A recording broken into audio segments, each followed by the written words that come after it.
কথায় আছে ইচ্ছা থাকলে উপায় হয়, আর এই কথাটাই আরো একবার প্রমাণ করলো বিবেক স্মৃতি সংগঠন। শারীরিকভাবে অক্ষম হওয়া সত্ত্বেও দীর্ঘ 10 বছর যাবৎ দুস্থ মানুষদের সাহায্যার্থে নানা সামাজিক কাজকর্ম করে চলেছে এই সংগঠন। কখনো বৃক্ষরোপণ, কখনো বস্ত্র বিতরণ করে থাকেন তারা। সংগঠনের পক্ষ থেকে আসিফ আলম জানান, দীর্ঘ 10 বছর যাবৎ আমি এই ধরনের কাজ করে আসছি। আমার ভালো লাগে সমাজসেবামূলক কাজ করতে।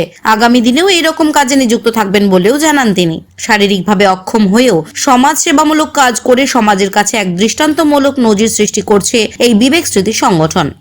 আজ বিবেক স্মৃতির পক্ষ থেকে আমি দীর্ঘ 10 বছর যাবৎ এই ডিসেবল বাচ্চাদের নিয়ে বা ডিসেবল মানুষদের নিয়ে আমি কাজ করছি। এই কাজগুলো আমার করতে ভালো লাগে বলেই আমি আজকে দীর্ঘ 10 বছর যাবৎ এই কাজগুলো করছি। কখনো বৃক্ষরোপণ বা কখনো হিয়ারিংয়ের বা কখনো বস্ত্র বিতরণ, আমি এই প্রোগ্রামটা করে এসেছি।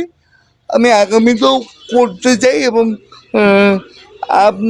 আপনাদের সহযোগিতা আমি সবসময় কাম্য। আমি যাতে সবসময় আপনাদের সহযোগিতাটা পাই, সেটাই আমার মানে বলার। এতটুকুই আমি। আজকে যে অনুষ্ঠানটা করলে তুমি, এই যে বস্ত্র বিতরণ অনুষ্ঠান, এই অনুষ্ঠানটা করে তোমার আজকে অনুভূতিটা কেমন লাগছে? আমার খুব ভালো লাগছে। তোমার অনুভূতিটা আরেকটু যদি প্রকাশ করো আমাদের। আমি মানে ছোটবেলা থেকেই আমার মানে বিভিন্ন মানে দুস্থ মানুষদের পাশে দাঁড়ানোর একটা ইচ্ছা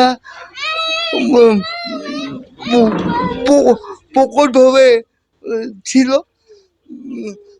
আস্তে আস্তে বড় হবার পরে সেটা আরো বেড়েছে এবং আমি চাই যে আমি ভবিষ্যতেও যাতে ভালো করে করতে পারি। ধন্যবাদ, তোমাকে অনেক ধন্যবাদ।